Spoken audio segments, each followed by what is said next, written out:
নমস্কাৰ সকলোকে মোৰ ইউটিউব চেনেললৈ স্বাগতম জনাইছোঁ। আজি 24 ছেপ্টেম্বৰ, যেহেতু আজি কোৰ্টৰ শুনানি আছিলে।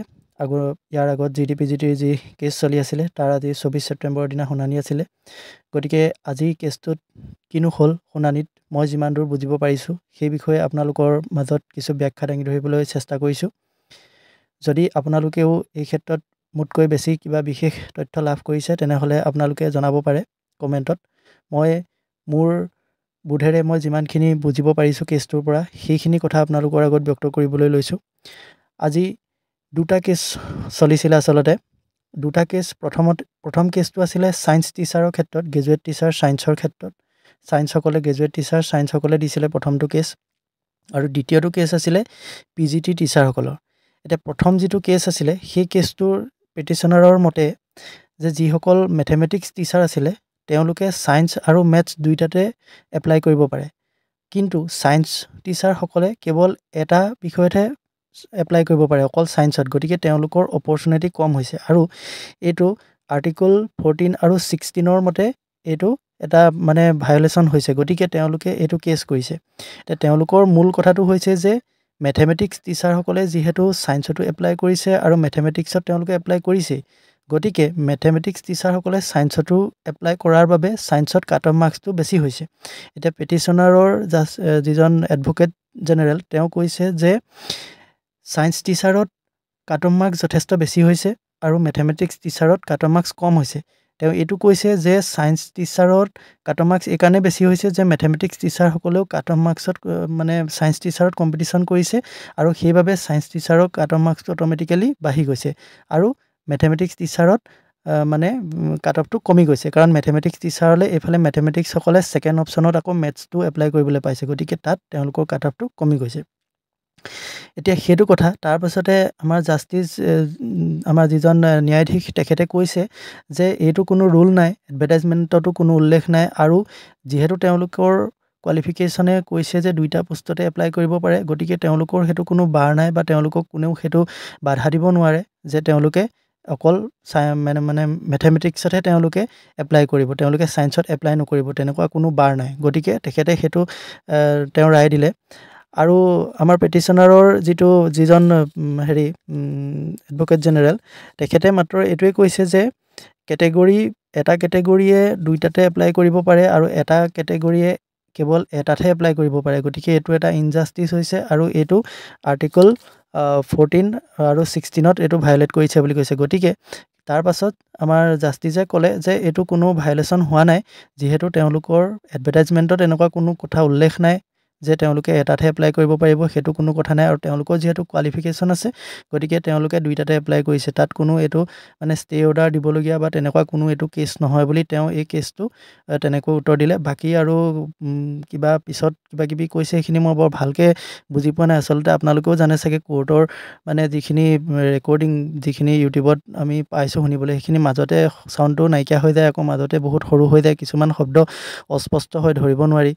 গতিকে কিছুমান কথা আচলতে বুজিবলৈ অলপ দিগদাৰ হয়। হ'লেও মূল যিখিনি কথা কেছটোৰ সেইটোৱে, আৰু এইটো কেছ একেবাৰে ষ্ট্ৰং নহয়, এইটো একেবাৰে পেটিশ্যনাৰৰ জাষ্টিছজন একেবাৰে তেওঁ উত্তৰ দিবলৈ একেবাৰে অসন্মত হোৱাৰ দৰে হৈছেগৈ শেষৰ ফাললৈ। গতিকে আপোনালোকে এইটো চালে ভালকৈ বুজি পাব। কেছ আপোনালোকে ইউটিউবতে চাব, তাতে চালে আপোনালোকে দেখা পাব। তাৰপাছত এইটো কেছ ইমান ষ্ট্ৰং নহয়, এইটো ডিছমিছ হৈ যাব। গতিকে এইটো কেছক লৈ ইমান চিন্তা কৰিবলগীয়া বিশেষ একো কথা নাই। গভৰ্ণমেণ্টৰ এডভকেট জেনেৰেল দেৱজিৎ শইকীয়া মহোদয়েও যথেষ্ট ষ্ট্ৰংলি অপ'জ কৰিছে। তেখেতে কৈছে যে হায়াৰ মাৰ্কছ পোৱাবোৰক এওঁলোকে ডিপ্ৰাইভ কৰিব বিচাৰিছে, আৰু এইটো এটা কেছ নহয়, কাৰণ তেওঁলোকে লোৱাৰ মাৰ্কছ তেওঁলোকে নিজে কোৱালিফাই হোৱাই নাই। গতিকে তেওঁলোকে কোৱালিফাই নোহোৱাকৈ তেওঁলোকে এছাম কেণ্ডিডেটক এই ৰিক্ৰুইটমেণ্ট প্ৰচেছটোৰ পৰা আঁতৰাই পঠিয়াব বিচৰাটো কোনো ধৰণৰ যুক্তিসংগত কথা নহয়। গতিকে এই কেছটো এটা একেবাৰে বেছলেছ কেছ বুলি তেখেতে কৈছে। আৰু ইয়াৰ পাছত যিটো কেছ হৈছিলে সেইটো কেছ আছিলে PGTৰ ক্ষেত্ৰত। PGTৰ কেছটো মূল বিষয়টো হৈছে যে তেওঁলোকে PGTত মূল বিষয়কেইটা হৈছে যে 1:2 ৰেচিঅ'ত কেণ্ডিডেটসকলৰ যিখন প্ৰথম ড্ৰাফ্ট মেৰিট লিষ্ট মাৰিম বুলি কৈছিলে সেইখন 1:1ত মাৰিলে, সেইটো এটা মেইন পইণ্ট। আৰু ছেকেণ্ডটো হৈছে যে তেওঁলোকে একো লিষ্ট প্ৰকাশ কৰা নাই, ৰিজেকশ্যন লিষ্ট একো প্ৰকাশ কৰা নাই, কোনখিনি কেণ্ডিডেটক ৰিজেক্ট কৰিছে ইত্যাদি। এতিয়া এই কেছটোৰ ক্ষেত্ৰত এই কেছটোৰ ক্ষেত্ৰতো government advocate general Devajit Saikia মহোদয়ে অতি ষ্ট্ৰংলি তেওঁ অপ'জ কৰি কৈছে যে যিসকল কেণ্ডিডেট আচলতে চিলেক্টেই হ'ব নোৱাৰিলে তেওঁলোকৰ কেনেকৈ এই ৰিক্ৰুইটমেণ্ট প্ৰচেছটোত মানে অংশগ্ৰহণ কৰাৰ তেওঁলোকৰ ৰাইটটো ক'ত আছে। গতিকে এইটো এটা একেবাৰে নন মেচিয়ৰ কেছ, এটা বেছলেছ কেছ বুলি তেখেতে আচলতে কৈছে। এইটো একেবাৰে অৰ্থহীন এটা কেছ বুলি তেখেতে কৈছে আৰু কেছটো ডিছমিছ কৰি দিবলৈ আচলতে তেখেতে কৈছে।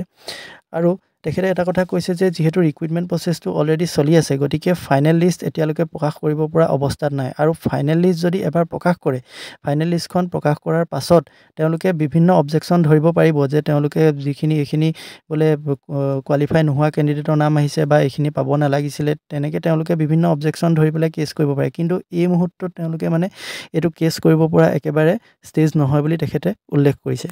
পিটিশ্যনাৰৰ এডভোকেট জেনেৰেলজনে এটা কথা উল্লেখ কৰিছে যে যেতিয়া গভৰ্ণমেণ্ট এডভোকেট জেনেৰেলজনে যেতিয়া ৰিজেকশ্যনৰ লিষ্টসকল যে কম্পাইল ৰিজেক্টেড লিষ্টখন যেতিয়া জাষ্টিছক প্ৰদান কৰিলে, তেতিয়া তেখেতে এটা কথা উল্লেখ কৰিছে যে হয় মই মানি লৈছোঁ ৰিজেক্ট হৈছে, তেওঁলোকক ৰিজেকশ্যনৰ শ্লিপ দিছে, কিন্তু সেই যিজন কেণ্ডিডেট ৰিজেক্ট হ'ল, সেই ৰিজেক্ট হোৱা কেণ্ডিডেটজনৰ এগেইনষ্টত কোনজন কেণ্ডিডেটক ল'লে সেইটো তেওঁ আচলতে প্ৰশ্ন কৰিছে। যে যদি এজন কেণ্ডিডেট ৰিজেক্ট হ'ল, যিহেতু তেওঁলোকে 1:1 ৰেচিঅ'তহে মাতিছে PGTৰ ক্ষেত্ৰত, আৰু তাত যিহেতু ছেকেণ্ড লিষ্ট এতিয়ালৈকে কোনো ধৰণৰ প্ৰকাশ কৰা নাই, গতিকে যদি এজন কেণ্ডিডেট ৰিজেক্ট হৈছে তেনেহ'লেতো তেওঁৰ পষ্টটো ভেকেণ্ট হৈ গৈছে। গতিকে সেই ভেকেণ্ট পষ্টটোত কোনজন কেণ্ডিডেটক ল'লে সেইটো তেওঁ আচলতে জানিব বিচাৰিছে। আৰু এই কেছটোৰ ক্ষেত্ৰত বিশেষ একো শেষত কি হ'লগৈ একো বিশেষ মই ফাইনেল একো ৰিজাল্ট নাপালোঁ। আচলতে এই কেছটো পুনৰ কাইলৈ হ'ব বুলি দিছে, গতিকে কাইলৈহে বিশেষকৈ জানিব পৰা হ'ব। আৰু এই কেছবোৰ আচলতে ইমান বেছি টিকি নাথাকিব যেন অনুভৱ হৈছে, কাৰণ কেলৈ কেছবোৰৰ পৰা এনেকুৱাই লাগিছে যে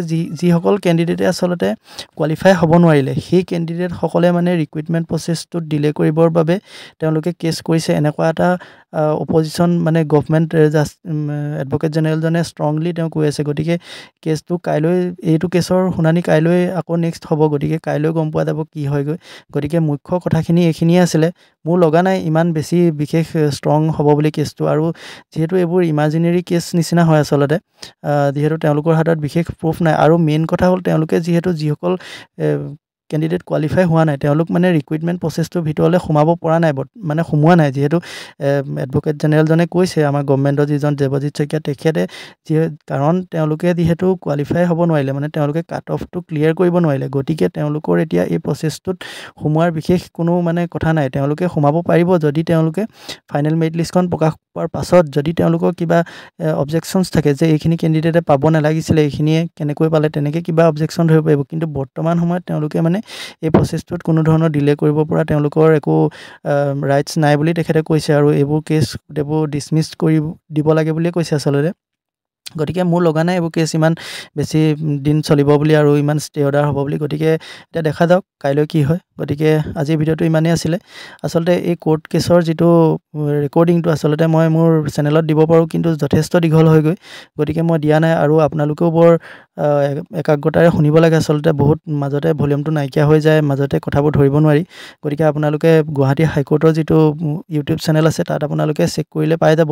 এইটো কোনটো কোৰ্ট নম্বৰ কিমানত আছিলে ভিডিঅ'টো মই পাহৰি গৈছোঁ। মই এইটো ভিডিঅ'ৰ ডেছক্ৰিপশ্যনত দি দিম বাৰু, কোৰ্ট নম্বৰ কিমানত এই হেৰিটো আছে। আপোনালোকে গুৱাহাটী হাইকোৰ্টৰ ইউটিউব চেনেলটোলৈ যাব, গৈ পেলাই তাতে লাইভ ছেকশ্যনত যাব, গৈ পেলাই কোৰ্ট নাম্বাৰটো মই দি দিম। তাতে 1 ঘণ্টা 30 মিনিট মানৰ পৰা আপোনালোকে চাব, সিমান মানৰ পৰা এইটো বিভিন্ন কেছ চলি থাকে আচলতে এই কোৰ্টখনত। গতিকে 1 ঘণ্টা 30 মিনিট মানৰ পৰা আমাৰ এই GT-PGTৰ কেছখন চলিছে, গতিকে সিমানমান সময়ৰ পৰা আপোনালোকে চাব পাৰিব। আৰু মোৰ আচলতে ভিডিঅ'টো যথেষ্ট দীঘল হৈ যায়গৈ সেইখিনিও আপলোড কৰি দিলে, গতিকে যিহেতু বহুত সময় লাগি যায় ভিডিঅ'টো আপলোড হওঁতে, গতিকে মই সেইখিনি কৰা নাই। আপোনালোকে নিজে ইউটিউবত গৈ পেলাই চাই ল'ব। আৰু মই যিখিনি কথা কৈ দিছোঁ আচলতে মূল বিষয়সমূহ এইখিনিয়ে আছিলে, গতিকে আপোনালোকে এবাৰ চাই ল'ব ভালকৈ, তেতিয়া আৰু ভালকৈ বুজিব পাৰিব। গতিকে আজিৰ ভিডিঅ'টো ইমানেই আছিলে। যদি ভিডিঅ'টো ভাল পালে তেনেহ'লে আগলৈ এনেধৰণৰ ভিডিঅ' পাই থাকিবৰ বাবে চেনেলটো ছাবস্ক্ৰাইব কৰি ল'ব পাৰে। আজিলৈ ইমানেই, ধন্যবাদ।